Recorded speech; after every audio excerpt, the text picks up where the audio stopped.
प्रकार की मुक्तियां भागवत में बताई गई, 5 प्रकार की। कपिल देवभूति संवाद में पंच मुक्तियां बताई गई हैं। ध्यान से सब लोग सुनो। भगवान कपिल देवभूति माता को ज्ञान उपदेश कर रहे हैं और ज्ञान उपदेश करते हुए मैया से कहते हैं, मैया मेरी 5 प्रकार की मुक्तियां होती हैं। कौन कौन सी? वो पूरा प्रसंग बहुत सुंदर है, वो पूरा प्रसंग ही सुनाते हैं। तो वहीं भगवान कहते हैं, जो ये देने वाले बैठे हैं ऊपर मुक्तिनाथ, 5 प्रकार की मुक्ति है। सबसे पहली मुक्ति क्या है? तो कहते हैं सालोक्य, भगवान के लोक की प्राप्ति हो जाना। आपने अपने भजन साधन और भक्ति से मृत्यु के उपरांत उस लोक की प्राप्ति। अच्छा, एक बात स्पष्ट कर दें कि मुक्ति प्राप्त करने वाला पुनर्जन्म नहीं लेता। मुक्ति प्राप्त करने वाले को पुनः इस संसार में नहीं आना पड़ता, और यदि वो आएगा तो कब आएगा? जब ठाकुर जी स्वयं अवतार लेकर के आएंगे, तब उसको लेके आते हैं साथ में। जैसे जय विजय को भगवान रावण कुंभकर्ण बना करके लाए, ऐसे ही भगवान समस्त वैकुंठ में निवास करने वाले, गोलोक धाम में निवास करने वाले, साकेत में निवास करने वाले अपने प्रिय भक्तजनों को, जिनको मुक्ति मिल चुकी है, अपनी लीला में ही उनको लेकर के आते हैं। बाकी उनको पृथ्वी पर नहीं आना पड़ता। या फिर कभी कभी भगवान अपने किसी भक्त को आचार्य बना करके पृथ्वी पर भेजते हैं कि जाओ तुम भक्ति का, ज्ञान का थोड़ा प्रचार करो, जिसमें आद्य गुरु शंकराचार्य भगवान, श्रीमद रामानुजाचार्य भगवान, श्री रामानंदाचार्य भगवान, श्रीमद वल्लभाचार्य भगवान, ये जितने भी आचार्य हुए, ये सब भी भगवान ने भेजे इनको। तो मुक्ति का पहला अर्थ ये समझ लीजिए कि पुनर्जन्म नहीं होता मुक्ति प्राप्त करने वाले का। और मुक्ति कैसे मिलती है? उसमें बहुत भाव बताए गए, लेकिन एक बहुत स्पष्ट भाव कहा गया, अंते नारायण स्मृति, अंत में हरि का स्मरण। अंतिम श्वास चल रही हो और उसी समय मुख से नारायण, हरि, कृष्ण, माधव, गोविंद, गोपाल, राधा, कोई भी नाम, भगवान नाम यदि अंतिम श्वास में निकल जाए, मुक्ति निश्चित है। अब अंत में नाम निकले, उसके लिए क्या करना पड़ेगा? बोलो जीवन भर बोलो। जीवन भर बोलोगे तो ही अंत में निकल पाएगा, नहीं तो जन्म जन्म मुनि जतन कराही, अंत राम कही आवत नाही। अंत में राम नहीं निकलता मुख से। अंत में राम नाम निकले, अंत में नारायण निकले, अंत में हरि निकले, उसके लिए जीवन भर बोलना पड़ेगा। इसलिए हमारे यहां कहते हैं जपते रहो, जपते रहो, जपात सिद्धिर, जपात सिद्धिर, जपात सिद्धिर न संशय। दूसरी बात, मुक्ति किनको मिलती है? यहां भागवत जी में 2 मुक्ति के विधान बताए गए हैं। कौन बताता है पता है? वृत्रासुर। वृत्रासुर स्तुति सुनी है सब लोगों ने, तथा भी सुनी है वृत्रासुर की। तो वृत्रासुर जब देवताओं से युद्ध कर रहा था तो सारे राक्षस भाग गए, युद्ध नहीं कर रहे थे। तब वृत्रासुर उनको कहता है कि 2 प्रकार के लोगों की मुक्ति होती है। पहले कौन? जो जीवन भर हरि नाम गा करके अंत में हरि नाम उच्चारण कर लें और अंतिम श्वास में भगवान नाम ले लें, उनकी मुक्ति होती है। दूसरे, जो अपने देश, समाज, परिवार, राष्ट्र और धर्म के लिए प्राण त्यागते हैं, उनको मुक्ति मिलती है। उनके सैनिक निष्ठापूर्वक अपने देश की सुरक्षा में खड़े रहते हैं, और भगवान ना करे किसी कारणवश उनकी जब देश रक्षा में मृत्यु होती है तो उन्हें मुक्ति मिलती है। तो ये 2 मुक्ति के प्रमाण हैं। तीसरा मुक्ति का कारण बताते हैं, स्वभाव मधुर रखा हो जीवन भर। इतना अच्छा स्वभाव रखा हो, सबसे प्रियता से बोलना, सबके साथ में, किसी के साथ छल कपट आदि आदि दोषों से ना युक्त होना, उसको भी मुक्ति मिलने की संभावना होती है। तो मुक्ति जिसको मिलती है, पहला उसको क्या मिलता है? सालोक्य। पहली मुक्ति है लोक। अगर आप राम उपासक हो तो आपको साकेत धाम मिलेगा। अगर आप कृष्ण, राधा कृष्ण युगल उपासक हो तो आपको गोलोक धाम मिलेगा। यदि आप नारायण उपासक हो तो आपको वैकुंठ मिलेगा। ये 3 लोक हैं, इनमें कोई अंतर नहीं है, ये इंटरकनेक्टेड हैं तीनों लोग। कभी कभी गोलोक धाम के लोग साकेत भी घूम के आते हैं, वहां राम जी का दर्शन करके आते हैं मधुर। कभी कभी साकेत धाम वाले गोलोक धाम भी हो आते हैं, वहां पे बाल कृष्ण प्रभु का दर्शन कर आते हैं। और कभी कभी तो देवता भी इधर उधर चले जाते हैं।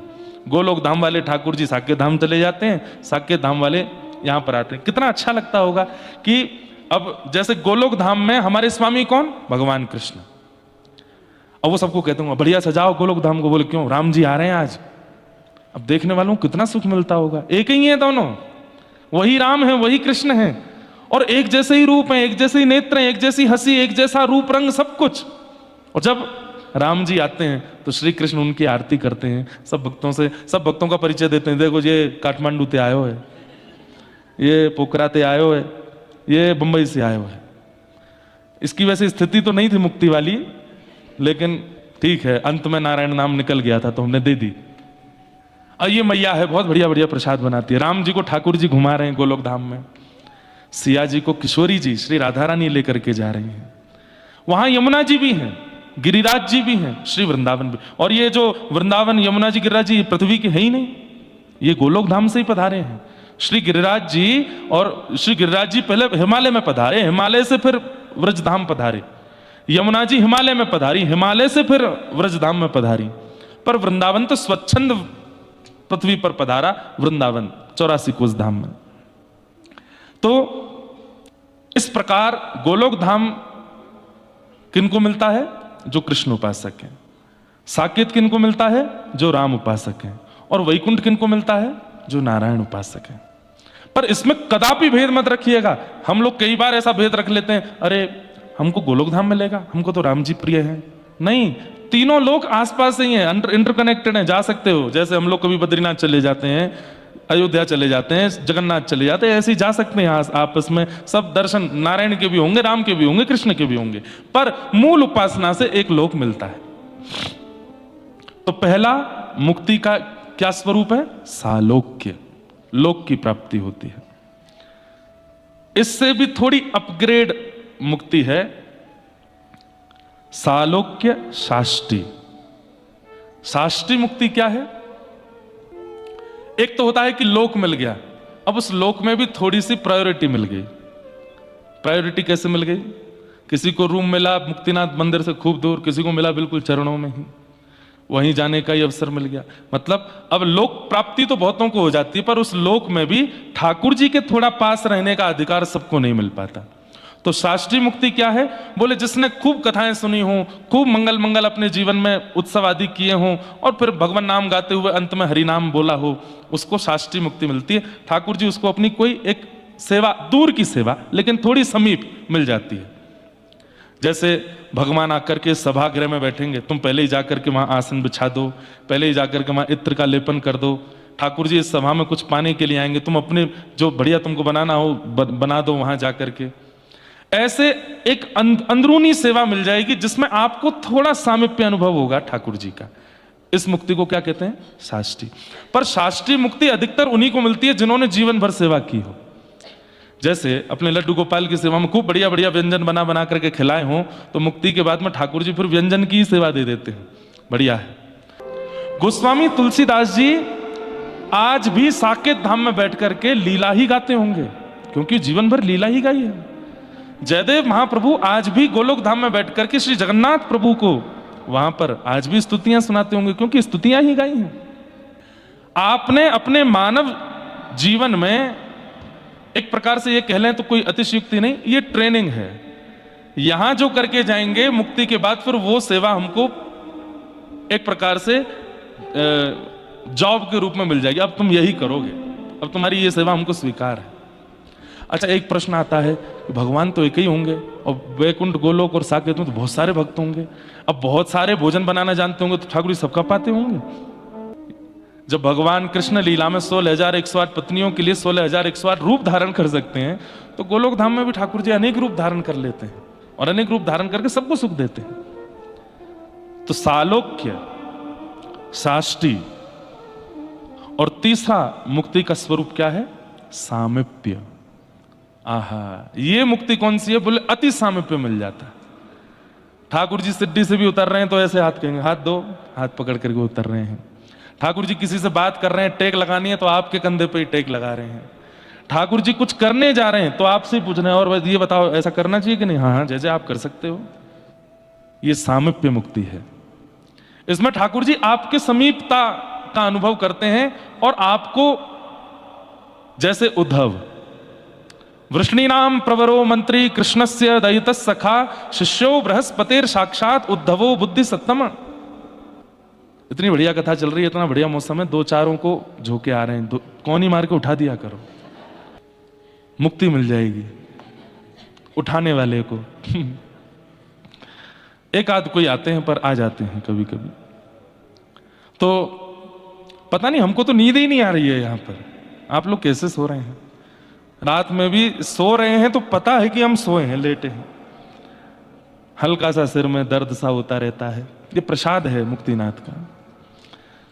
तो तीसरी मुक्ति कौन सी है? सामिप्य। सामिप्य मुक्ति में जैसे उद्धव, जैसे मधुमंगल, जैसे श्रीरामा, जैसे तन सुखा, मन सुखा, धन सुखा, जैसे कुंभन दास, जैसे सूरदास, जैसे कृष्णदास, इन सबको सामिप्य मुक्ति मिली है। इनसे ठाकुर जी राय लेते हैं। वो बुला रहा है, जाऊं कि नहीं जाऊं? हाँ जय जय, जा सको, हाँ चलो, तेरी मान के चलेंगे हम।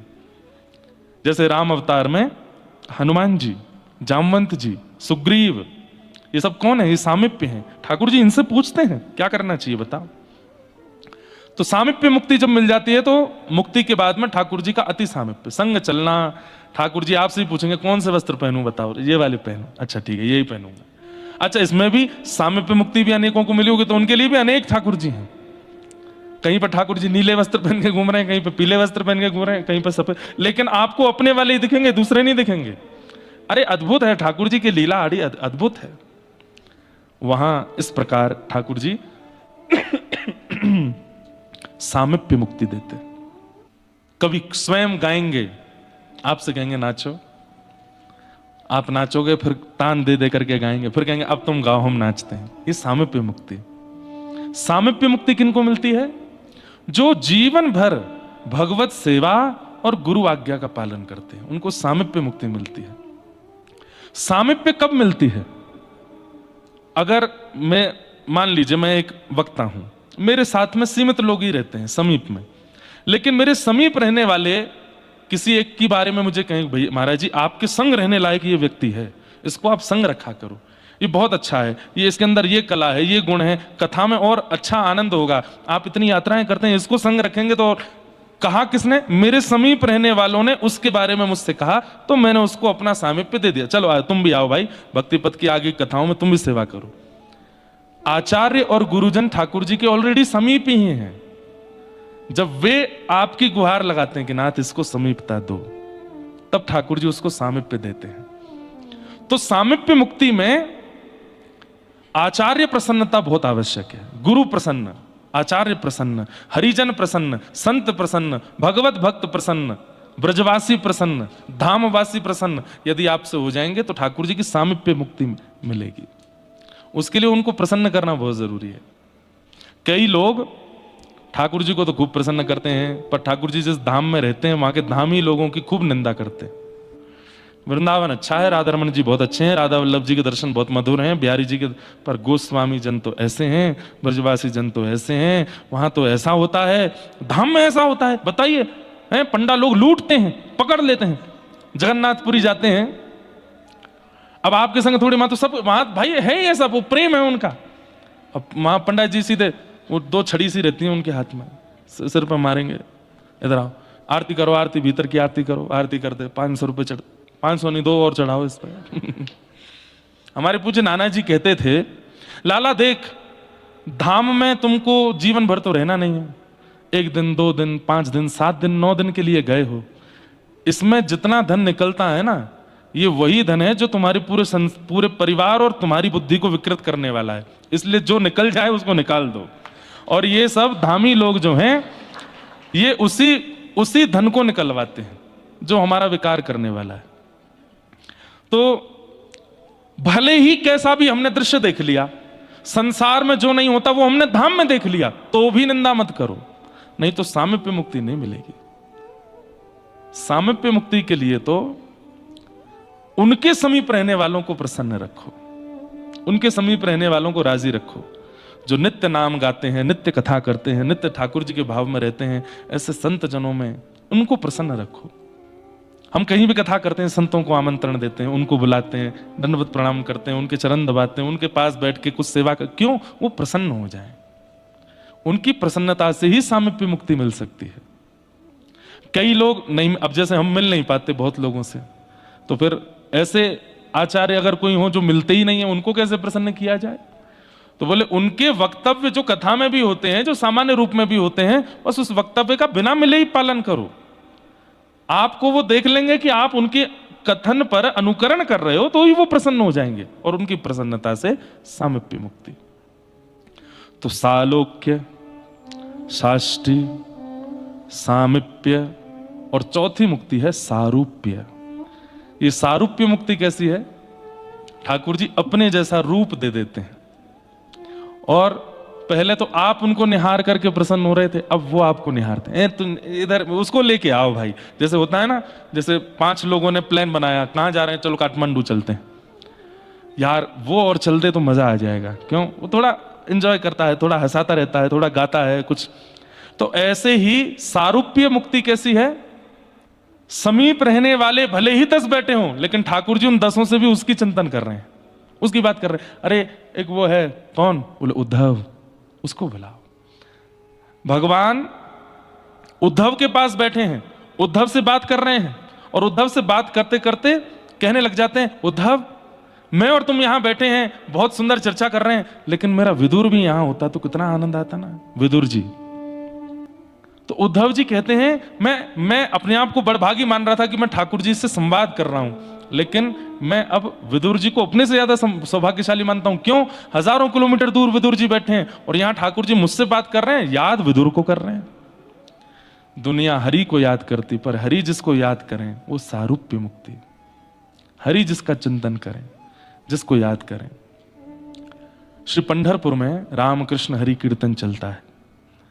पुजारी जी ने ठाकुर जी का शयन करा दिया, और रात्रि में पुजारी जी को मधुर करताल की ध्वनि आने लगी, मधुर मृदंग बज रहा है।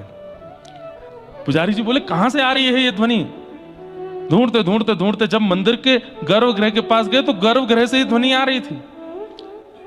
पुजारी जी ने धीरे से पर्दा हटा करके भीतर देखा तो क्या पाया कि रुक्मणी जी मृदंग बजा रही हैं, और श्री ठाकुर जी अपने हाथ में करताल लेकर के कीर्तन कर रहे हैं ठाकुर जी, और रुक्मणी जी खूब आनंद में भर करके महाराज मृदंग बजा रही हैं, और ठाकुर जी उछल उछल के कीर्तन कर रहे हैं। ज्ञानोबाद तुकाराम।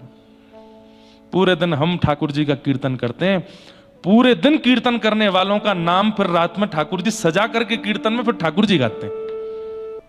ठाकुर जी भक्तों का कीर्तन करते हैं। ज्ञानोबाद तुकाराम। किसी ने पूछा ठाकुर जी से, क्या ये 2 ही भक्त आपको प्रिय हैं? मीराबाई हुई, जनाबाई हुई, कबीरदास हुए, इतने सारे भक्त हुए, आप ये 2 का ही कीर्तन क्यों करते हो? ठाकुर जी बोले, भक्ति शतक के सबसे पहले भक्त कलिकाल में यदि हुए तो वो हुए ज्ञानेश्वर महाराज। और भक्ति शतक के जो 100 साल आए थे भक्तों के, जिसमें केवल भक्ति हुए थे, उसी बीच में सारे भक्त हुए जितने भक्तों के हम चरित्र सुनते हैं। उन 100 साल में सबसे पहले भक्त हुए ज्ञानेश्वर, और सबसे 100 वर्ष के अंतिम भक्त हुए तुकाराम जी। ठाकुर जी बोले इन दोनों का नाम लेता हूं, बीच में सब आ जाते हैं, सबका नाम आ जाता है। ठाकुर जी हरिस्मरण, भक्त स्मरण करते हैं, और ऐसे भक्त स्मरण करने वाले भक्तों को सारूप्य मुक्ति मिलती है। अच्छा एक बात बोलूं, इन मुक्तियों का अनुभव मृत्यु के बाद तो होता ही है, पर कई बार जीवित अवस्था में भी होने लगता है। जैसे सालोक्य मिल गया। सालोक्य मिल गया मतलब जन्मे थे मुंबई में, जन्मे थे दिल्ली में, जन्मे थे कहीं और, लेकिन कुछ समय बाद धाम मिल गया, सालोक्य मुक्ति मिल गई, लोक मिल गया जीते जी। फिर दूसरी मुक्ति कौन सी है? साष्टी। अब धाम तो मिल गया, वहां पर भी भगवान के किसी मंदिर या किसी भक्त की सेवा मिल गई। राधा वल्लभ जी मंदिर में कोई सेवा मिल गई, राधा रमन जी में कोई सेवा मिल गई, बिहारी जी में कोई सेवा मिल गई, गिरिराज जी में कोई सेवा मिल गई, और कोई सेवा नहीं मिली तो अपने आप ही श्री पंडित गया प्रसाद जी महाराज की तरह सोहनी सेवा ले ली। रज में सोहनी कर रहे हैं, जमुना जी का मार्जन कर रहे हैं, सरजू जी में सेवा कर रहे हैं। जहां भी धाम की प्राप्ति हुई वहां कोई सेवा मिल गई तो साष्टी मुक्ति हो गई, जीते जी। सालोक्य हो गई धाम की प्राप्ति, साष्टी हो गई सेवा की प्राप्ति, और फिर तीसरा सामिप्य, आपकी सेवा से प्रसन्न होकर अब आपको अंतरंग सेवा मिल गई है, अब ठाकुर जी की थोड़ी निज सेवा मिल गई है, थोड़ी पास की। और फिर मिल गई सारूप्य। अब मंदिर में ठाड़े ठाकुर जी लाखों वैष्णवों को नहीं, आपका ही स्तमन करते हैं। वो कब आएगा मुझको मिलने? वो तो आया ही नहीं मेरा दर्शन करने। सारूप्य। नामदेव जी महाराज को एक बार सारूप्य मुक्ति दी थी, मैंने कथा सुनाई है। उनकी माता जी कहती थी, ए नामा, ये विठोबा तेरे संग खेलता है? बोले हाँ। उसको बोलना कि मैं एक बार प्रसादी बनाऊं तो पानी आएगा। नामदेव जी बोले ठीक है मैं बोल दूंगा। तो एक दिन नामदेव जी ठाकुर जी से बोले मेरी मैया बहुत पीछे पड़ती है कि आप एक बार प्रसाद पाने जाओ। ठाकुर जी बोले मैं प्रसाद पाने जाऊंगा तो यहां मंदिर में दर्शन कौन देगा? तो बोले आप तो अंतर्यामी हो और आप तो अनेक रूप रूपाए विष्णवे प्रभ विष्णवे, अनेक रूप धारण कर सकते हो। एक रूप से यहां खड़े हो जाओ, एक रूप से प्रसाद पाया हो। ठाकुर जी बोले ऐसा नहीं होता, हम जिस रूप में यहां खड़े हैं उसी रूप से जाएंगे प्रसाद पाने। तो बोले अब क्या करें? तो बोले एक काम करो नामा, तुम मेरे ही रूप जैसे हो गए हो। सबको तुम अलग रूप में दिखते हो पर तुम मुझे मेरे ही जैसे दिखते हो। अब एक काम करो, मैं तुम्हारे घर जाता हूं प्रसाद पाने, तुम आके यहां खड़े हो जाओ। और श्री विठोबा नीचे आ गए, नामदेव जी खड़े हो गए। जैसे ही खड़े हुए ठाकुर जी ने एक बार देखा, बिल्कुल विठोबा जैसी झांकी हो गई। और ठाकुर जी बलैया ले रहे, कितना बढ़िया लग रहा है मेरा नामा। अब ध्यान रखना। बोले क्या? सुबह सुबह 3:30 बजे मंगला आरती होगी, तुम्हारी नींद पूरी नहीं हुई होगी तब भी तुमको उठा दिया जाएगा, इसलिए आंखें खोल लेना, उबासी मत लेना। दूसरा, पंचामृत से अभिषेक कराया जाएगा, दूध घी दही सब तुमको डाला जाएगा। जब शहद पड़ेगा तो जीभ में पानी आ जाएगा, उसको खा मत जाना। कहीं तुमने जीभ निकाली, पुजारियों ने देख ली तो जीभ पकड़ लेंगे तुम्हारी। आज तक तो निकाली नहीं, आज कैसे निकली? तीसरा, इतने सारे भक्त दुख दर्द सुनाने के लिए आएंगे कि सबकी सुन लेना। कर्म से सबको मिलेगा जो मिलना है, सबकी इच्छा पूरी करने मत बैठ जाना यहां खड़े होके, डामाडोल हो जाएगा संसार पूरा। ठीक है? और ऐसा कह करके नामदेव जी बोले मैं तो फंस गया। बोले फंस नहीं, अब खड़े रहो, मैं जा रहा हूं प्रसाद पाने। ठाकुर जी गए, नामदेव जी की मैया के हाथ से बनी खूब बढ़िया पकवान पाके आए और खूब पा रहे हैं चकाचक। मैया बोली आपको जल्दी होगी? नहीं, कोई जल्दी नहीं है, आज मंदिर में दूसरे की ड्यूटी लगी है। मैया बार बार कहे नामा नहीं आया, बहुत देर हो गई, नामदेव नहीं। अब बोले आज नहीं आएगा वो। क्यों? बोले आज वही खड़ा है मेरी जगह पर। कैसी लीला करते हैं ठाकुर जी। बंधु, हम तो सुन के ही आनंदित हो जाएं, हम तो अनुभव करके आनंदित हो जाएं, हमारे संग हो ये संभव नहीं है। हो जाए तो बहुत बड़ी कृपा है। ठाकुर जी बोले चलो मैया प्रसाद हो गई, अब मैं नामदेव का दर्शन तो करके आऊं, कैसा लग रहा है। सौल ओढ़ करके बिल्कुल अपना रूप छुपा करके, बस नेत्र नेत्र खुले हैं ठाकुर जी के, ऐसा पूरा ढक करके, और गए मंदिर में। लाखों की तादाद में लोग खड़े हैं, पीछे लाइन में ठाकुर जी भी खड़े हैं, चल रहे हैं धीरे धीरे, पीछे धक्का दे रहे हैं लोग, जल्दी चलो। ठाकुर जी के यहाँ चल रहे हैं ना। चल करके ठाकुर जी जैसे गर्भगृह में पहुंचे, नामदेव जी खड़े, बिल्कुल हिल डुल नहीं रहे, जैसे ठाकुर जी रहते वैसे ही। ठाकुर जी बोले आई मजा, आनंद आयो? इतने में नामदेव जी बोले अब यहां आ जाओ। नहीं, अब तू ही खड़ा रहे यहाँ पे, मैं नहीं आ रहा। बोले जैसे हाथ जोड़ू, हमें परमात्मा नहीं बनना, आप भी बनो परमात्मा। तो ठाकुर जी ने बोले अभी एक काम तो करने दो। बोले क्या करोगे? बोले परमात्मा के सामने खड़ा हूं, प्रणाम तो करूंगा। और ठाकुर जी ने जैसे ही प्रणाम किया, नामदेव जी के नेत्र सजल हो गए। जय जय ये सब क्यों करते हैं आप? बोले तुम सब भक्त ही तो मेरे प्राण हो, तुम सब भक्ति ही तो मेरा जीवन हो।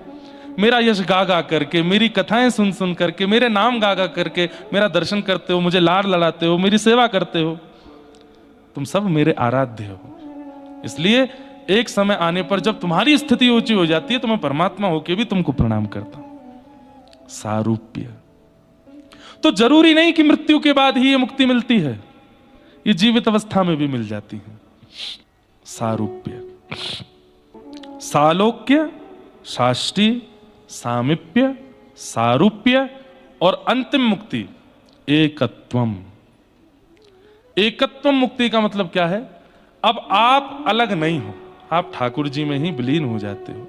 फिर जो ठाकुर जी देख रहे हैं वो आप देखते हो, जो ठाकुर जी बोल रहे हैं वो आप सुनते हो, जो ठाकुर जहां जा रहे हैं, श्री जी के साथ जो लीला कर रहे हैं, गोपियों के साथ जो लीला कर रहे हैं, मतलब जब श्याम सुंदर चलते हैं तो असंख्य भक्त उनके चित्त में होते हैं जो एकत्वम हो चुके हैं, और उनके भीतर ही बैठ करके, जैसे अभी मैं देख रहा हूं, ये मैं जो है ना, ये सारे भक्त ही बोलने लगते हैं, वो ठाकुर जी के अंदर से ही सब देखने लगते हैं और ठाकुर जी की लीला का अनुभव करने लगते हैं। वो दो नहीं रहते, फिर एक ही हो जाते हैं, एकत्वम। ये अंतिम मुक्ति पांचवी। और इन पांचों मुक्ति को प्रदान करने की सामर्थ्य कलिकाल में इनकी है, जिनकी शरण में हम बैठे हैं, मुक्तिनाथ भगवान। इन पांचों के जो प्रदाता हैं, इन पांचों के जो दाता हैं, इन पांचों को देने का जो सामर्थ्य रखते हैं, उनकी शरण में हम आए। जो प्रिय लगी हो पांचों में से बोल दो जाके, नाथ सालोक्य दे दो, सारूप्य दे दो, साष्टी दे दो, सामिप्य दे दो, एकत्वम दे दो, कोई भी आपके पास इन पे ये छठवीं और कोई चीज नहीं है। इनसे आपको फैक्ट्री चला दो, बोले वो क्या होता है? हम पे 5, भाई दुकानदार पे जितनी साड़ी होंगी उतनी तो दिखाएगा, इन पे 5 ही हैं और ये 5 ही दे सकते हैं आपको। तो इन 5 का भाव आप इनसे कह सकते हो और इनके द्वारा प्राप्त हो जाएगा। लेकिन अब आती है एक अलग बात। नीचे भगवान इसी श्लोक में कहते हैं, दीयमान न गृहणंती बिना मत से वन जना। ठाकुर जी कहते हैं, लेकिन देवूति माता, ये पंच मुक्ति प्रदान करने की सामर्थ्य मेरे अंदर है, लेकिन मेरे प्रेम लक्षण से युक्त भक्त इन 5 को कभी स्वीकार नहीं करते। मेरे इन 5 मुक्तियों को देने पर भी वो हाथ खड़े कर देते, नहीं चाहिए नाथ, हमें नहीं चाहिए। दीयमान न ग्रहणंती, वो इसको भी नहीं मांगते। वो मेरे अति प्रिय भक्त होते हैं। बोले उनको क्या देते हो? ठाकुर जी, उनको तो मैं खुद को देता हूं, सर्वस्व दे देता हूं। उनसे तो फिर मैं, अब उनको क्या है उनकी संग स्थिति, वो वर्णन का विषय नहीं है। समझ में आई बात? इन पंच मुक्तियों को सुन के इच्छा तो हो गई होगी कि ये वाली बढ़िया है, ये वाली अच्छी है, ये वाली अच्छी है, लेकिन अंत में भगवान क्या कह रहे हैं? लेकिन मेरे प्रेम लक्षण से युक्त जो भक्त होंगे वो इन 5 की याचना कभी नहीं करेंगे, वो ये भी नहीं मांगेंगे। वो केवल एक चीज मांगते हैं, क्या? वो केवल और केवल मेरा भजन मांगते हैं और कह देते हैं मिलना नहीं, आप मिलना नहीं, हम भजन करें, हम साधन करें, हम आपको याद करें, हम आपकी याद में तड़पें, हम आपको खूब लाड़ लड़ा में नाच सब कुछ हो, आप मिलना नहीं, हमको करने देना। ये बहुत ऊंची स्थिति है बंधु, ये सुन ही लीजिए, कर पाना बहुत मुश्किल है। हमें नहीं चाहिए, बस आप रोने दीजिए, तड़पने दीजिए, केवल हमारे चित्त में और अच्छी अच्छी भक्ति करने का क्रम करने दीजिए, उसके बदले हमें फल रूप में कुछ मत दीजिए। ये बस हमारी क्रिया है, हमें लगे रहने दीजिए आपकी सेवा में, नहीं चाहिए हमें आपसे कुछ। हम वो स्थिति तक कर लें जिससे आप प्रकट हो जाते हो, लेकिन आप प्रकट मत होना। हम कर लें, आप कहीं प्रकट हो गए तो प्रकट होने पर आपको देखने पर ऐसा लगेगा अब विश्राम हो गया, अब मेरी क्रिया विश्राम हो गई। नहीं, हमें विश्राम नहीं चाहिए, हम करते रहें। बंधुओं, कई बार गंतव्य से ज्यादा सुंदर मार्ग होता है, गंतव्य से ज्यादा आनंद। अब देखो, आप लोग मुक्तिनाथ आए, मैं भी पहली बार आया, मैंने भी कभी नहीं देखा मुक्तिनाथ, लेकिन गंतव्य में जितना चिंतन बना यहां पहुंच के उतना नहीं बना। जैसे वृंदावन से चले मुक्तिनाथ जा रहे हैं, कैसा होगा? पहाड़ होंगे, वहां पे कैसे भगवान होंगे, शालिग्राम जी होंगे। फ्लाइट में बैठ गए काठमांडू के लिए तो भी सोच रहे हैं बस थोड़ी दूर और है, कैसा लगेगा रास्ता, रास्ता कैसा होगा, गंडकी मैया कैसी होंगी, वहां चक्रांकृत शालिग्राम जी कैसे सुंदर सुंदर होंगे।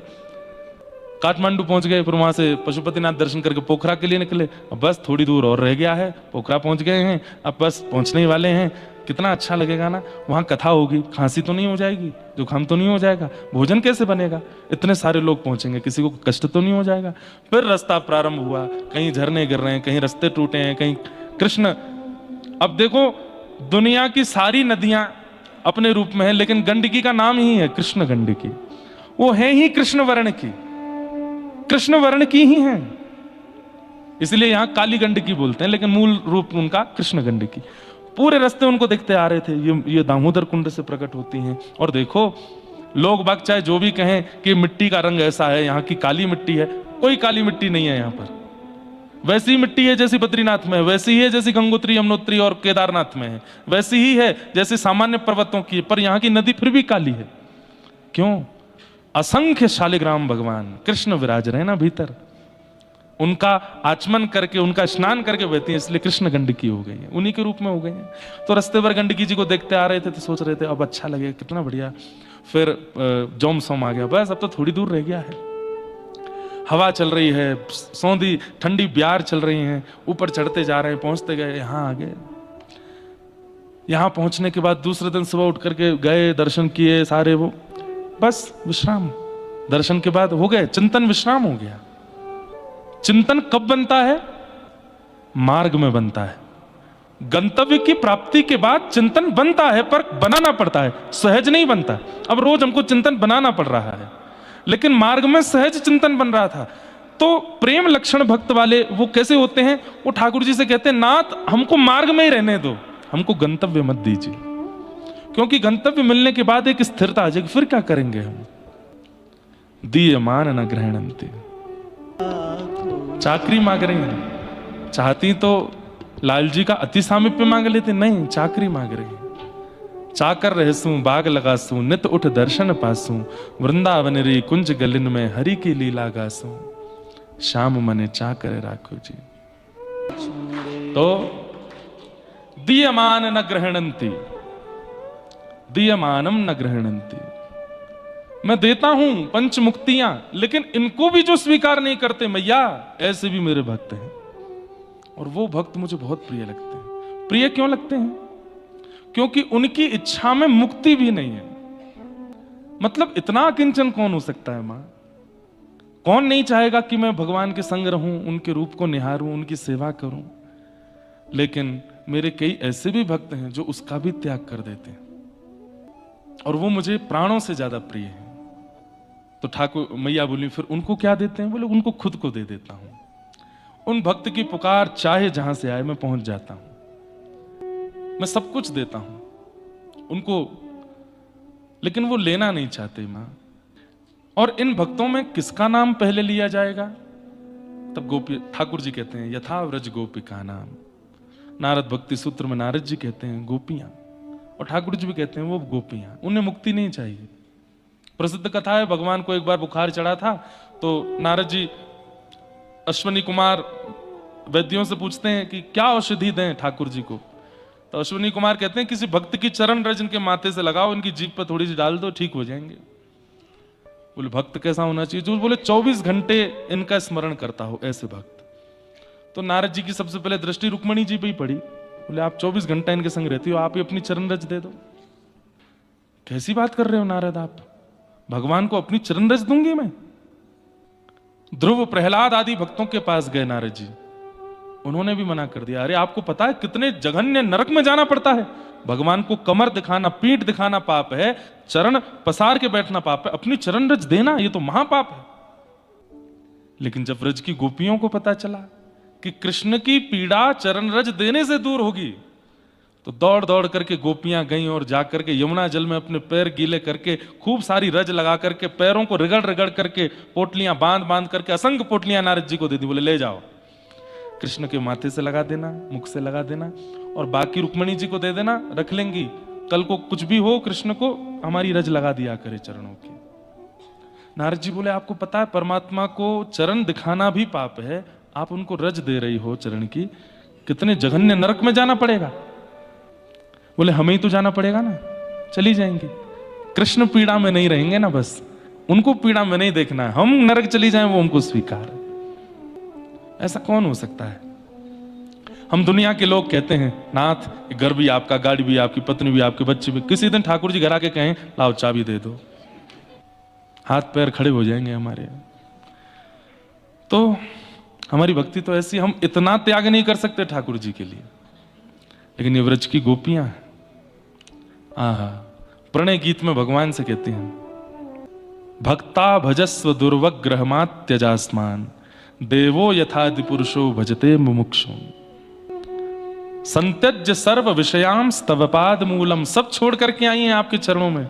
अरे रास को बहुत सामान्य मत समझा कीजिए। पति, बच्चे, परिवार, लोक, लाज, मर्याद, सबके बीच में रह करके गोपियां चली गई रास में। कईयों के पतियों ने रोका तो अपने प्राण त्याग करके चली गई रास में। ये सामान्य बात नहीं थी। आज हमको एक स्थान पर आमंत्रण मिलता है कि वहां कथा हो रही, आना है, तो हम इसका कोई गलत अर्थ मत निकाल लेना आप लोग कि महाराज जी हमको आज्ञा दे रहे हैं कि आप भी गोपियों की तरह भाग के आओ। नहीं, बिना बताए आ जाओ। नहीं, प्रयास करना चाहिए कि सबके सहमति से ही आओ, क्योंकि ये ना तो आप गोपी हो और ना ये द्वापर है, ये कलयुग है और आप सामान्य जीव हो। लेकिन फिर भी गोपियों का त्याग देखिए, सब छोड़ करके आ गए। ठाकुर जी ने वहां पर पतिव्रता नारी का उपदेश दिया। एक नारी का जीवन पाप मुक्त कैसा होता है, ठाकुर जी इसके बारे में प्रवचन कर रहे हैं। और एक नारी पापनी कैसी होती है, इसके बारे में ही बता रहे हैं। ये सब बातें सुनने के बाद भी गोपियां वापस नहीं जा रही और कह रही हैं अब तो सब छोड़ के आ गई आपकी शरण में। लेकिन उसके बाद क्या कहती हैं कि आप हमें हमेशा के लिए स्वीकार करो, हम इसके लिए नहीं आई है नाथ। एक बार कह दो कि आप मेरी हो, और उसके बाद भले ही जीवन भर कभी मिलिएगा नहीं, कभी हमें मत मिलिएगा, हम उसी में प्रसन्न रह लेंगे कि आपने एक बार हमें स्वीकार तो किया। सीधी बात, सालोक्य, साष्टी, सामिप्य, सारूप्य, एकत्वम, इन मुक्तियों की कामना करने वाला भक्त ज्ञानी हो सकता है, ध्यानी हो सकता है, भजनानंदी हो सकता है, प्रेमी नहीं हो सकता। प्रेमी इनको नहीं मांगेगा। प्रेमी तो देना जानता है, मांगना नहीं। वो मुक्ति भी नहीं मांगेगा। हनुमान जी महाराज साकेत धाम नहीं गए। क्यों नहीं गए? मैंने कितनी बार कथाओं में बताया। राम जी सबके लिए विमान लेकर के आए। जैसे ही हनुमान जी से कहा बैठो, बोले नहीं मैं नहीं जाऊंगा। बोले क्यों? बोले मैंने सुना साकेत में कथा नहीं होती। भगवान बोले जहां हम प्रत्यक्ष बैठे हैं वहां कथा सुनने की क्या आवश्यकता है? बोले ना, तो फिर आपका साकेत आपको ही शुभकामना में देता हूं, मैं नहीं जाऊंगा। मैं उस कथा का त्याग नहीं कर सकता जिस कथा से आपकी अनुभूति होती है। ये कौन है? दीयमान न ग्रहणंती, हनुमान जी महाराज, व्रज की गोपियां, ये कौन है जिनको मुक्ति दे भी रहे तो नहीं ले रहे? ठाकुर जी कहते हैं ये मुझे बहुत प्रिय है। और ऐसों को क्या मिलता है? ऐसों को ठाकुर जी का सर्वस्व मिलता है और हमारी व्रज की प्रणाली में निज वृंदावन मिलता है। जो मुक्ति की भी कामना नहीं करते, किसी वस्तु की कामना नहीं करते, उनको ठाकुर जी फिर निज वृंदावन देते। निज वृंदावन क्या है? श्री गोलोक धाम एक प्रकार से ऐसी हमारी भावना है कि ये पृथ्वी से परे 3 लोक हैं, साकेत, गोलोक और वैकुंठ। लेकिन गोलोक धाम से भी अतिशय सुख देने वाला निज वृंदावन, जो कि इसी धराधाम पर है लेकिन हमें दिखता नहीं है, वो निज वृंदावन है। जहां सारे वृंदावन को भजने वाले भक्त वही हैं। स्वामी श्री हरदास जी, त्रिवंश महाप्रभु, मीराबाई, कृष्णदास, नरसिंह मेहता, ये सब उसी निज वृंदावन में है।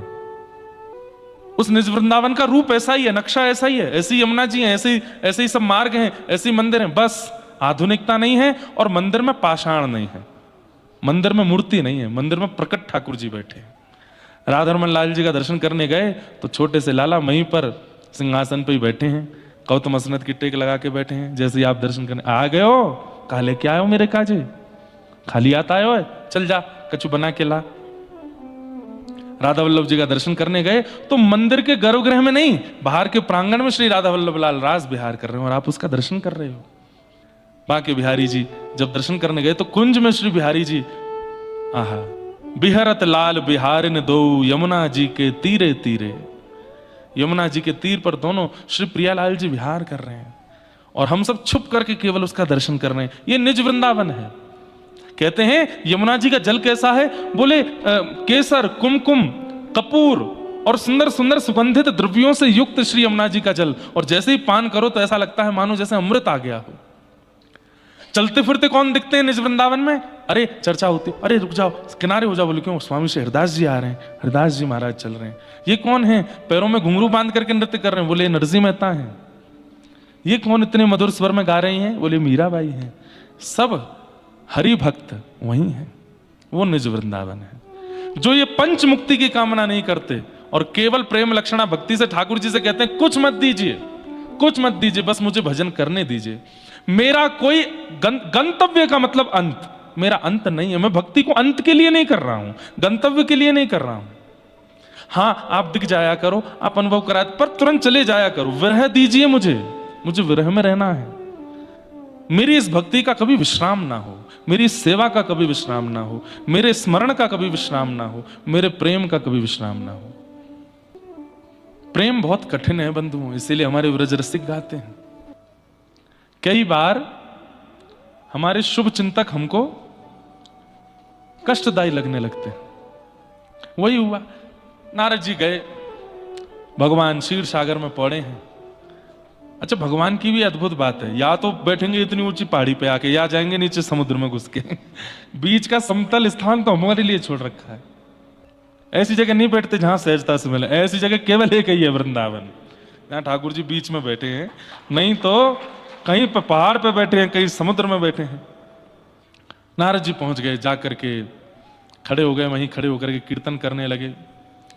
भगवान ने जैसे ही देखा कि नारद जी आए, तो नारद जी तो बहुत बार आते थे, हर बार ठाकुर जी ऐसे पौड़े पौड़े ही उनका कीर्तन सुनते थे, और बताओ कैसे क्या हालचाल, सब ठीक। लेकिन आज ठाकुर जी उठे, लक्ष्मी जी चरण दबा रही थी, बोले रुको, नारद आए, मैं लेके आऊं। तो जैसे ही शेषनाग से उतरने लगे तो लक्ष्मी जी बोली, नारद जी इतनी बार आए, आप कभी इतना तो नहीं करते कि उठ के जाओ लेके आओ।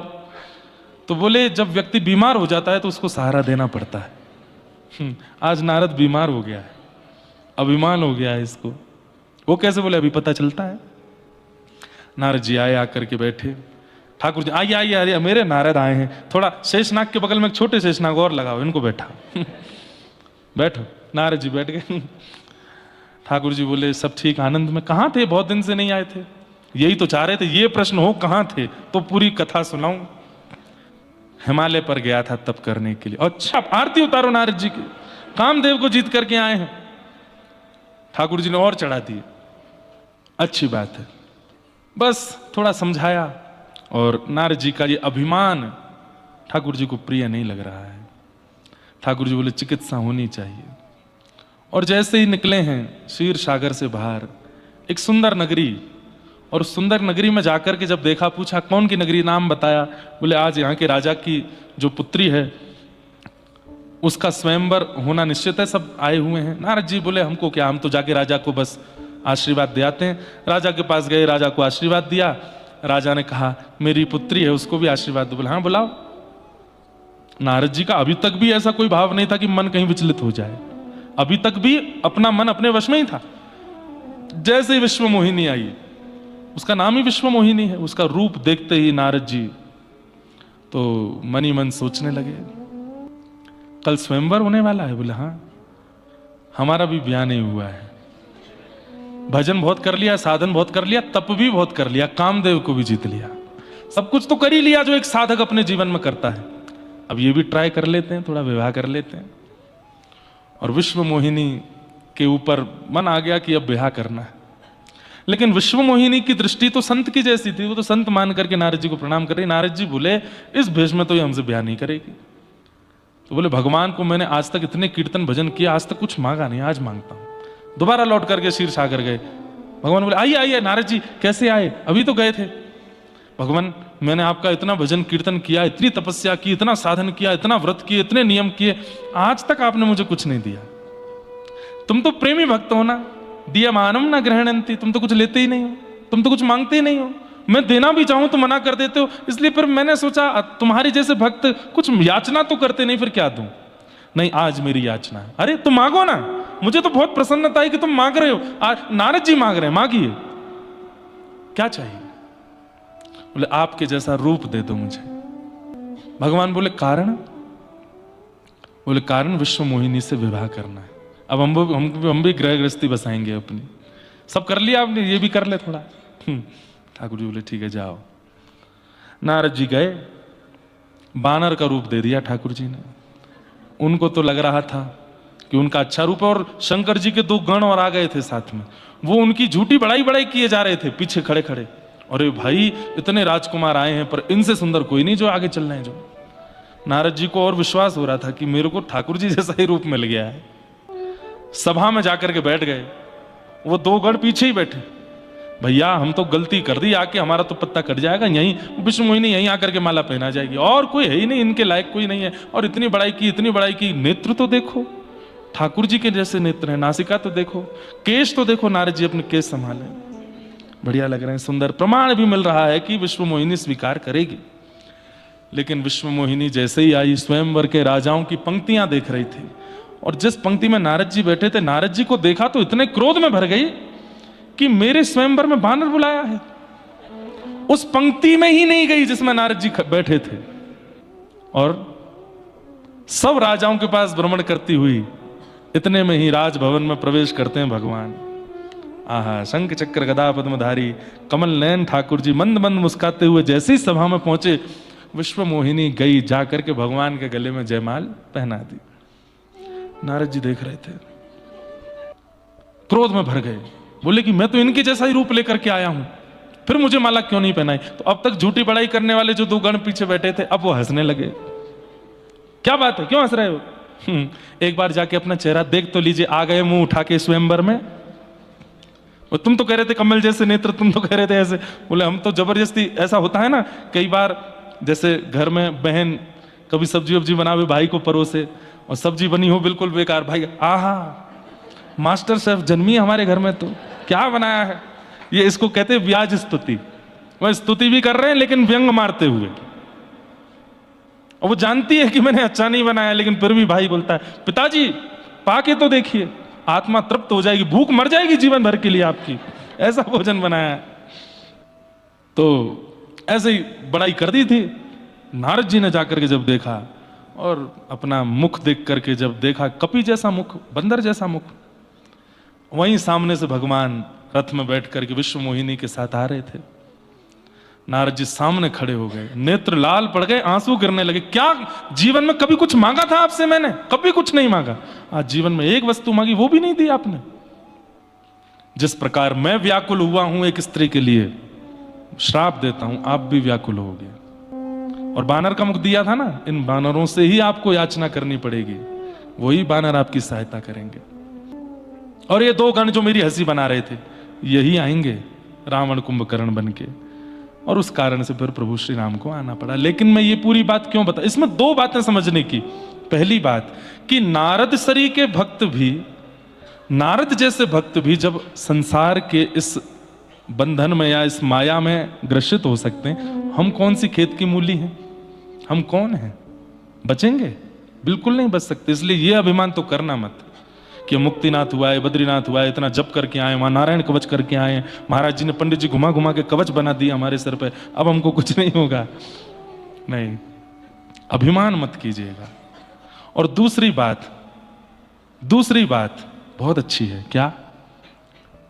श्राप भगवान को भी लगते हैं, तो हम तो मानव हैं। हमको कोई गलत बोल देता है, हमारा कोई अपयश कर देता है, हमारे कोई निंदा करने लगता है, कोई हमारे बारे में गलत बातें करता है, कोई हमारे साथ गलत व्यवहार करता है, विचलित क्यों होते हो?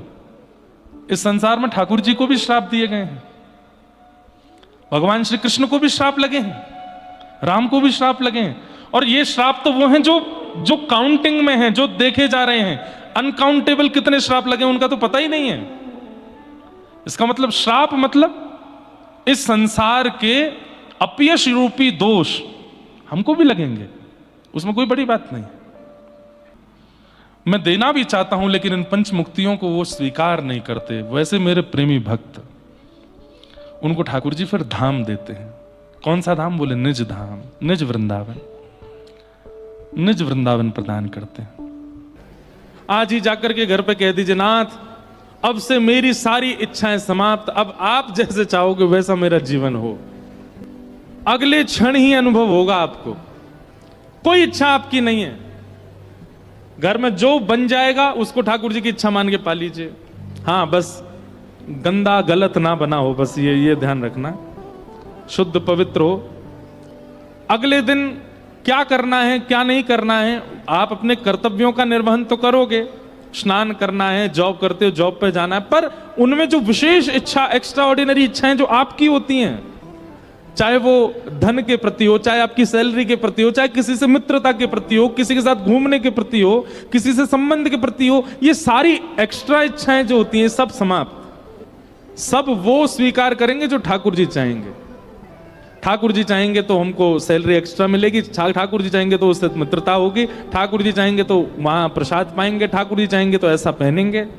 अपनी कोई इच्छा नहीं, अपना केवल सीधा सीधा कर्तव्यों का निर्वहन करना है। एक्स्ट्रा की जो इच्छाएं होती हैं, जिससे आपको मान, यश, प्रसन्नता, अत्यंत आनंद की अनुभूति होती, उन सब के प्रति विराम, अपनी तरफ से इच्छा प्रकट नहीं करनी। ठाकुर जी जैसा चाहेंगे वैसा हो। एक बार करके देखिए। लेकिन हम पहले ही एक चीज के लिए सावधान कर दें। रोलर कोस्टर जानते हैं? एक झूला होता है, वो कैसा होता है? हमारे भारत में तो एक झूला ऐसा होता है, एक झूला ऐसा होता है, वो आगे पीछे जाता है।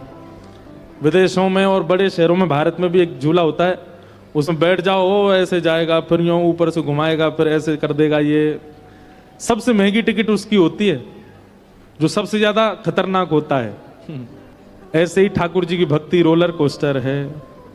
जैसे ही आप उसमें बैठोगे, आनंद तो बहुत आएगा, सुख तो बहुत मिलेगा, लेकिन महाराज झकझोर देंगे ठाकुर जी पूरा। ऐसा कर देंगे कि हाथ पांव जोड़ जाओगे, बस भैया चीख निकल आएगी, बस रोको। लेकिन उसको पार कर जाने के बाद, जैसे बड़े वाले झूले में से उतरता है ना व्यक्ति, तो जो लोग अभी उस झूले में नहीं गए हैं, वो सब उसकी प्रशंसा करते हैं, वाह भाई तुम इसको सह के आ गए, तुम इस पर घूम घाम के आ गए, वाह भैया काबिल तारीफ है तुम्हारी। ठीक वैसा ही ठाकुर जी करते हैं। हमारे आचार्यों के नाम आपको पता है ना, जैसे श्रीमद् वल्लभाचार्य जी हैं, रामानुजाचार्य जी हैं, चैतन्य महाप्रभु हैं। ऐसे हमारे एक आचार्य हुए श्री रामानंदाचार्य। कौन? श्री रामानंदाचार्य। रामानंद संप्रदाय के प्रवर्तक, और उनको प्रभु श्री राम का ही अवतार माना जाता है। तो श्री रामानंदाचार्य जी जब अपने बाल्यकाल में थे, अपनी युवावस्था में थे, बहुत ध्यान से सुनिएगा, जब भक्ति के बीज रोपण नहीं हुए थे, बीजारोपण नहीं हुए थे उनके चित्त में, उस समय की बात है, नगर में कोई प्रवचन चल रहा था और श्री रामानंदाचार्य जी बैठ करके सुन रहे थे। तो प्रवचनकर्ता ने कहा, राम के भरोसे बैठ जाओ, राम जी सब आनंद करा देंगे। जैसे अभी हम कह रहे हैं ठाकुर जी पे छोड़ो सारी इच्छाएं, ऐसे ही कोई वक्ता कह रहे थे कि राम जी के भरोसे हो जाओ, राम जी सब करेंगे। अच्छा एक बात सुनिएगा, कई लोग यहां बैठे हुए, कहीं ऐसा अनुमान मत लगा लेना कि भाई हाथ पे हाथ धर के बैठे रहो, सब आलसी बन जाओ, सब काम राम जी करेंगे, ऐसा नहीं कह रहे हैं हम। सामान्य कर्तव्यों का निर्वहन आपको करना है। प्यास लगेगी पानी पीना है, भूख लगेगी भोजन करना है।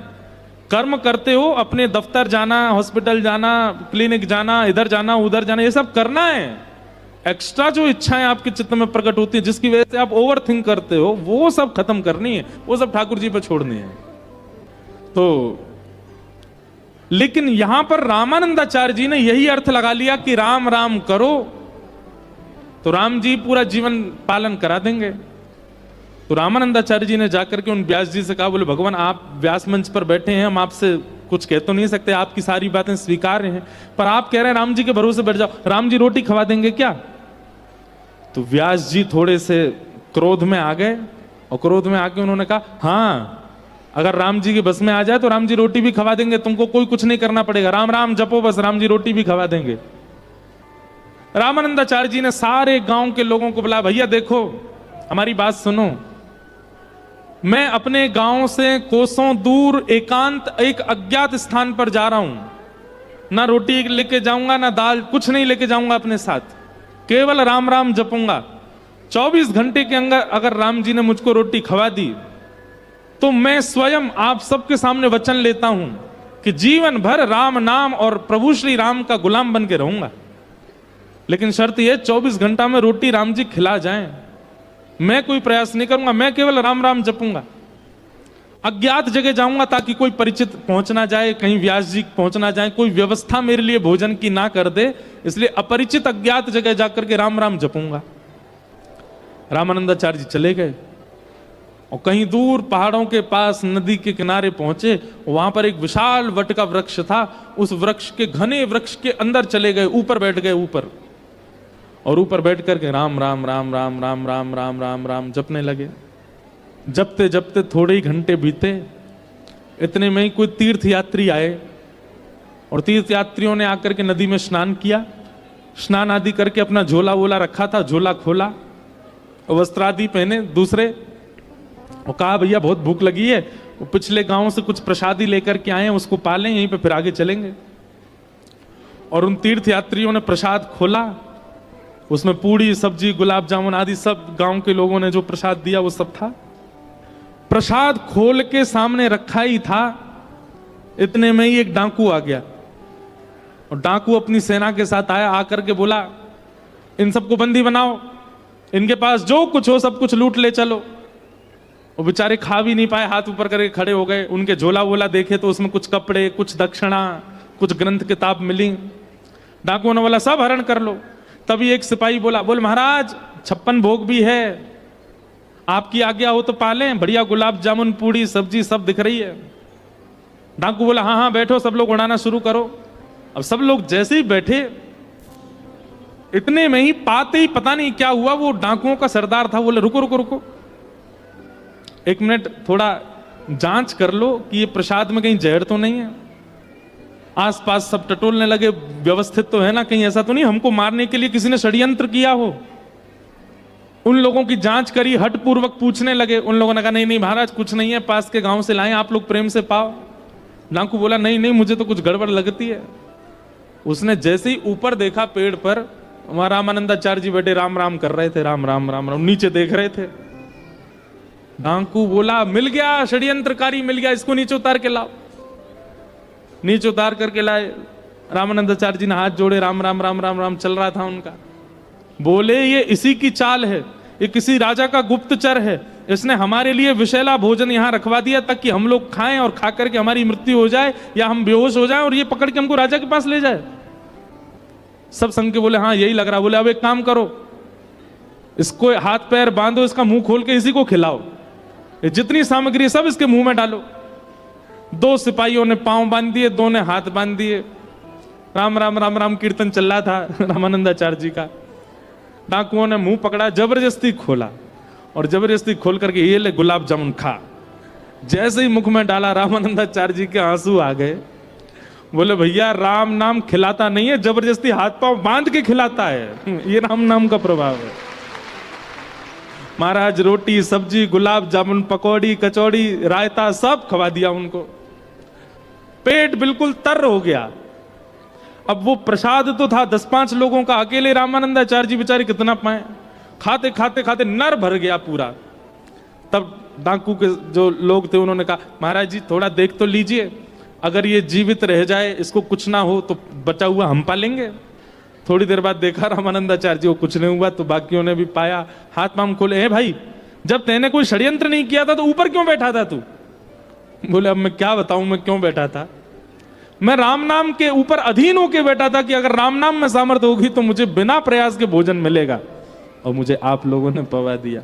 उसी क्षण रामानंदाचार्य जी आए और आकर के उन्होंने पूरा जीवन राम नाम को अर्पित कर दिया। आगे चल के आप परम विद्वान हुए, परम वेदज्ञ हुए, परम ज्ञानी हुए और श्री रामानंद संप्रदाय के प्रवर्तक हुए श्री रामानंदाचार्य जी।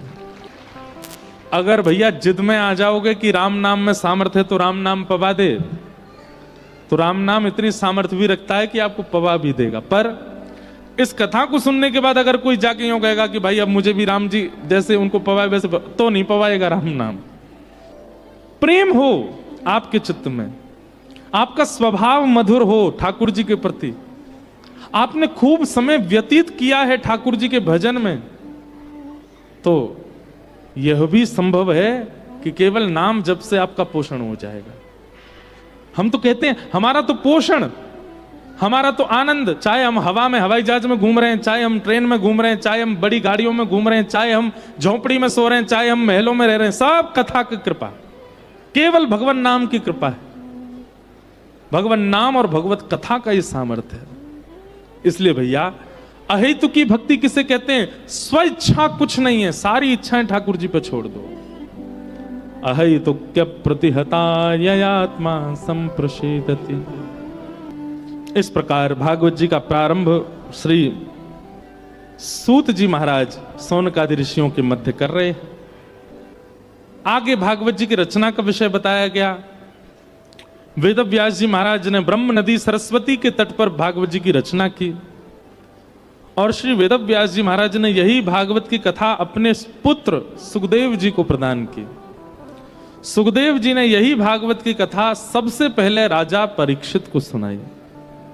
राजा परीक्षित के विषय में प्रश्न किया गया कि राजा परीक्षित कौन है, इनके बारे में हमें बताओ। तो यहां से महाभारत का प्रसंग आता है, बहुत सावधानी से सुनो। महाभारत का युद्ध अपने अंतिम पड़ाव पर चल रहा था और तभी भीम ने दुर्योधन की जंघा पर प्रहार करके अपनी गदा का दुर्योधन को गिरा दिया और महाभारत का युद्ध पांडव जीत गए। पांडवों के पक्ष में जैसी विजय आई, दुर्योधन बदले की आग में जगने लगा। परंतु ये बदला लेने की इच्छा किसको होती है? ईर्ष्यालु व्यक्ति को ही होती है। बहुत ध्यान से सुनिएगा, हमारे हिंदू वैदिक सनातन धर्म में बदला नहीं लिया जाता, टिट फॉर टैट नहीं होता, जैसी करनी वैसी भरनी नहीं होती। हमारे हिंदू वैदिक सनातन धर्म में व्यक्ति बदला नहीं लेते हैं, प्रकृति बदला लेती है। आपके साथ यदि कुछ अनुचित होता है और आप उसके बाद ये विचार कर रहे हो कि अब मैं इसको देख लूंगा, अब देखना मैं इसके साथ क्या करूंगा। अब ये एक राक्षस लक्षण है, राक्षसत्व का लक्षण है। बहुत सावधानी से सुनिए सब लोग, ये राक्षसत्व का लक्षण है। क्यों? कभी ये स्थिति सबके जीवन में आई है कि आप सबके साथ कुछ ऐसा हुआ और आप सबने उसी समय प्रण लिया कि अब देखना मैं क्या करता हूं। उसी समय से आप राक्षसों की तरह सोचने लग जाते हो। कहां तक कहें, आप यहां तक भी सोच लेते हो कि इस व्यक्ति की मृत्यु कैसे हो जाए। ये राक्षसत्व नहीं है तो क्या है? ये ईर्ष्यालुत्व नहीं है तो क्या है? बदला वही व्यक्ति लेता है जिसके चित्त में राक्षस प्रवृत्ति हो। बदले लेने की इच्छा उसी व्यक्ति के चित्त में होती है जिसके चित्त में ईर्ष्या हो। वैष्णव व्यक्ति का स्वभाव कैसा होता है? कई लोग मेरी बात से राजी नहीं होंगे, कई लोगों को मेरी बात में कुतर्क लगेगा, तर्क लगेगा। वो मुझे बोलेंगे भी कि महाराज जी आप ऐसे कैसे कह सकते हो, किसी के साथ ऐसा हो जाए तो वो हाथ पे हाथ धर के बैठा रहे। कई लोग बोल सकते हैं, पर मैं स्पष्ट बात कहूं, वैष्णव का स्वभाव कैसा होता है? वो बदला नहीं लेता, घटी हुई घटना पर भगवत इच्छा मानता है और भगवत इच्छा मान करके उसको जो भोगना है वो प्रकृति पर छोड़ देता है। और ये बात निश्चित मानिए, प्रकृति मतलब पृथ्वी, अग्नि, जल, वायु, आकाश, इनको प्रकृति कहते हैं। व्यक्ति जब अपने साथ घटी घटना का बदला नहीं लेता तो पृथ्वी, जल, अग्नि, वायु, आकाश उससे बदला लेते हैं। कुछ ना कुछ प्रकृति ऐसा करेगी। जैसे कई बार ऐसा होता है, घर में आपकी किसी से नोक झोंक हो गई, आपने किसी को बहुत सुना दिया, जबरदस्ती सुना दिया। आप पलटकर जैसे ही आगे चले तो पैर के नीचे छिलका आ गया, रिपट के आप गिर गए। तो दूसरा व्यक्ति क्या कहता है? मिल गया फल, और लड़ ले मुझसे। और ये वास्तविकता है, ये कोई मनगढ़ंत बात नहीं, ये वास्तविकता है। प्रकृति बदला लेती है। कई बार आप किसी संत के प्रति दुर्भाव रखते हो, घर में बैठे बैठे आपने मन में सोच लिया यार वो संत अच्छे नहीं है, वो तो ऐसे हैं, वो तो ऐसे हैं, और ये तो ऐसे हैं। और आप सोचते सोचते चाय पी रहे थे, अचानक गरम गरम चाय फैल गई, जल गए। मन में आई यार बहुत तेज जल गए। क्यों? प्रकृति बदला लेती। हमारे यहां घटी हुई घटना पर ठाकुर जी के सामने निवेदन कर दिया जाता है, नाथ मेरे साथ ऐसा हुआ, नाथ मेरे साथ ऐसा किया गया। अगर मैंने पूर्व में अपराध किया है तो मैं इसको भोगने के लिए तैयार हूं, लेकिन यदि मेरा कोई अपराध नहीं है तो आप दृष्टि रखिएगा। फिर ठाकुर जी कमान उठाते हैं। अगर किसी व्यक्ति ने जबरदस्ती आपको प्रताड़ित किया है, आपकी बिना गलती पर भी आपको कष्ट दिया है, ठाकुर जी छोड़ेंगे नहीं उसको, प्रकृति छोड़ेगी नहीं उसको। बस आप बदला मत लेना। और बंधुओं, कई घटनाएं ऐसी होती हैं जैसे कि बालकों के साथ दुर्व्यवहार, महिलाओं के साथ दुर्व्यवहार। ये घटना नहीं है, ये तो अपराध है, ये तो पाप है, ये तो जघन्य पाप है। इनमें शांत बैठना भी नहीं है, ऐसी स्थितियों में चुप रहना भी नहीं है, ऐसियों में तो आपको कुछ करना ही है। लेकिन जो सामान्य स्थिति होती है, जो सामान्य घटनाएं होती हैं, उनको लेट गो करो, छोड़ो, जाने दो। आपका किसी ने बड़े समाज में अपमान कर दिया, छोड़ो, जाने दो। जबरदस्ती आपके साथ किसी ने आपके जमीन पर, आपके घर पर या आपके किसी चीज में टांग अड़ा करके आपको कुछ मिलने वाला था उसमें घाटा करवा दिया, जाने दो। आपका किसी बढ़िया घर में संबंध हो रहा था, किसी ने बीच में आकर के संबंध होने नहीं दिया, उसका कहीं और हो गया संबंध, जाने दो। इस प्रकार की जो जाने दो वाली स्थितियां, उनको जाने ही दो। पर जहां पर बालकों पर अत्याचार हो, महिलाओं पर अत्याचार हो, बड़े बुजुर्गों पर अत्याचार हो, आदि आदि ये सब घटनाएं जो होती हैं, ये घटना नहीं है, ये जाने दो वाली स्थिति नहीं है, ये तो पाप है, पाप का तो दंड है। पर कई जाने दो वाली स्थितियां हैं तो उनको जाने ही दो। आप जैसे ही उनको जाने दो करते हो, आप जैसे उनको लेट गो करते हो, उसको छोड़ देते हो, प्रकृति आपका बदला लेती है फिर। पर कई लोग होते हैं उनको बिल्कुल सहनशीलता नहीं होती, उनके साथ इतनी सी बात होती है, इतनी सी बात पर रात भर सोते नहीं। अब मैं क्या करूं, अब मुझे क्या करना है, अब मैं ऐसा कुछ करूंगा, इसको सबक सिखाऊंगा मैं। ये सबक सिखाने वाली स्थिति राक्षसों की होती है, मानवों की नहीं। अब आप सोचो, रावण राम जी का युद्ध किस घटना से हुआ बताओ? शूर्पणखा गई थी राम जी के पास, और राम जी के पास जाकर के, अब बताना इसमें गलती किसकी है? सब जानते हैं शूर्पणखा की गलती है, पर फिर भी हम पूछ रहे हैं। शूर्पणखा ने जाकर के राम जी से क्या कहा, मुझसे ब्याह कर लो, आप बहुत सुंदर हैं और आप बहुत सौम्य दिखते हैं। और एक मानस जी में तो ऐसा वर्णन है कि पूतना ने ऐसा कहा कि इतने सुंदर नहीं हो आप, राम जी से कह रही है इतने सुंदर नहीं हो, पर हां काम चला लूंगी मैं, मुझसे ब्याह कर लीजिए आप। राम जी ने कहा ये दिख रही हैं आपको दूर बैठी हैं शिला पे, बोला ये हमारी गृहिणी हैं, हमसे अच्छा है कि उनसे ब्याह कर लो, वो जो पतले से घूम रहे हैं ना नीचे, उनसे ब्याह कर लो आप जाके, हम तो ऑलरेडी रिजर्व्ड हैं। और बड़ी पत्नी के सारे अधिकार होते हैं, तो पहली पत्नी वही है, बड़ी पत्नी आप छोटी बन के जाओगी तो कैसे काम चलेगा। शूर्पणखा तुरंत चली गई लक्ष्मण जी के पास। सबसे पहली बात, शूर्पणखा के चित्त में अकेले राम जी नहीं है, वो जहां चाहे भटक सकती है, जहां चाहे जा सकती है, स्थिरता नहीं थी शूर्पणखा के चित्त में। लक्ष्मण जी के पास गई, बोले सुनो हमसे ब्याह करो। और क्या कहती है, वो तो सांवले हैं, वो तो काले हैं, उनसे मेरी जोड़ी जमेगी नहीं, तुम मुझसे ब्याह कर लो, और उनकी तो पत्नी भी है, उनसे ब्याह करके क्या फायदा, तुम ही कर लो। लक्ष्मण जी बोले देखो वो मेरे स्वामी हैं, वे मेरे स्वामी, उनकी पत्नी मेरी स्वामिनी, मैं तो दास हूं, और मैं दास तो मेरी पत्नी को भी क्या बनना पड़ेगा, दासी। बताओ दासी बनने में तुमको अच्छा लगेगा?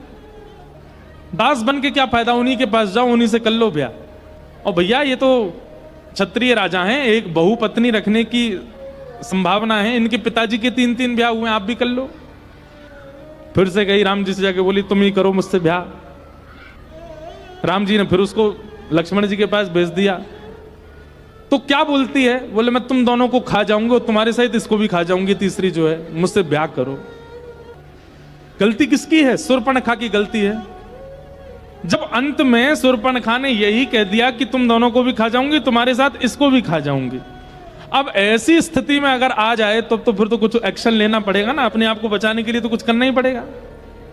लक्ष्मण जी ने उसके नाक कान काट दिए। अब नाक कान कटवाने वाले काम ही किए हैं उसने। और इसके बाद भी बताऊं, शूर्पणखा का भी पहले ब्याह हो चुका था, ये भी पहले से ब्याही ठियाई थी। इनके पतिदेव एक युद्ध में रावण के द्वारा ही मारे गए थे, स्वयं भी विवाहिता है। और उसके बाद लौट करके गई तो रावण से जाके क्या कहती है, उन्होंने मेरे नाक कान काट दिए। रावण ने ये नहीं पूछा क्यों काटे, क्या बात हो गई, क्या कारण था, केवल उनकी पत्नी के सामने मैं ज्यादा सुंदर लग रही थी इसलिए मेरे नाक कान काट दिए। रावण बोला अच्छा, और इसी बात पर विवाद हो गया। अब देखता हूं मैं, अब देखता हूं ये कैसे आगे चलेंगे। बस ये बदले लेने की आड़ में ही गया, सीता जी का जाके हरण किया, पूरी लंका का सर्वनाश करवा दिया। ये राक्षसत्व होता है कि हम बदला लेंगे, ये हमारे सनातन धर्म का स्वरूप नहीं है। अपराध पर, पाप पर दंड देना सनातन धर्म का लक्षण है, पर छोटी मोटी बातें, कुछ ऐसी चर्चाएं जिन पर अपने मान का हनन हो रहा है, अपनी इच्छाओं का हनन हो रहा है, अपने व्यक्तित्व का हनन हो रहा है, ऐसी जगह पर हमारे सनातन धर्म में छोड़ दिया जाता है, आगे बढ़ा जाता है, उस पर ज्यादा चिंतन नहीं किया जाता। प्रकृति उसका बदला लेती है। हमारे एक महाराज जी कह रहे थे, बोले पूतना के कान कट गए, कान कटते ही उसको भाग जाना चाहिए था, नाक कटाने क्यों खड़ी रही वहीं पे? भाई कान कटे उसके बाद ही तो नाक काटी होगी, और इतनी देर उसके पास थी कि दोनों को कटवाने के लिए खड़ी रही। तो हमारे एक महाराज जी बहुत सुंदर बात बता रहे थे, बोले लक्ष्मण जी के पास एक तलवार थी, और वो तलवार कैसी थी, बोले वो ऐसे मुड़ जाती थी, गोल गोल हो जाती थी, मतलब अगर उस तलवार को ऐसे हिलाया जाए तो सर्प की तरह लहराती थी। लक्ष्मण जी ने उस तलवार की मुकुट बनाया, उसको ऐसे मोड़ करके मुकुट जैसा बनाया, और जाकर के शूर्पणखा के सिर पर धारण करके ऐसे किया तो दोनों कान और नाक तीनों कट गए। संत जन अपने अपने भाव बताते, नहीं तो ये बात विचारनीय है कि कान कट गए तो नाक कटवाने क्यों खड़ी थी वहां पे। राम जी ने बदला नहीं लिया, राम जी ने तो स्त्री के सम्मान में युद्ध किया। तुम कैसे अबला नारी को हरण कर सकते हो? और उस युद्ध से पहले भी अंगद जी को भेजा है, उस युद्ध से पहले हनुमान जी को भेजा है कि जाके रावण को बता दो उसकी बुद्धि सुधर जाए, युद्ध की नौबत ना आए। लेकिन तब भी जब नहीं माना तब युद्ध हुआ, और युद्ध में ऐसा युद्ध हुआ विनाश ही हो गया, सर्वनाश हो गया। तो ये भी एक विवेक है कि कहां हमको एक्शन लेना है और कहां हमको शांत रहना है। यह भी विवेक है, और वो विवेक सत्संग से ही आएगा। कई बार हम ऐसी जगह बड़बड़ाने लग जाते हैं जहां पर हमको कुछ बोलना ही नहीं था, जहां मौन रहना था। महाभारत का युद्ध पांडवों के पक्ष में चला गया, जीत गए पांडव। अब इतना होने के बाद भी दुर्योधन को समझ में आ जाना चाहिए था, भीष्म पितामह मारे गए, द्रोणाचार्य मारे गए, पूरी मेरी सेना खत्म हो गई।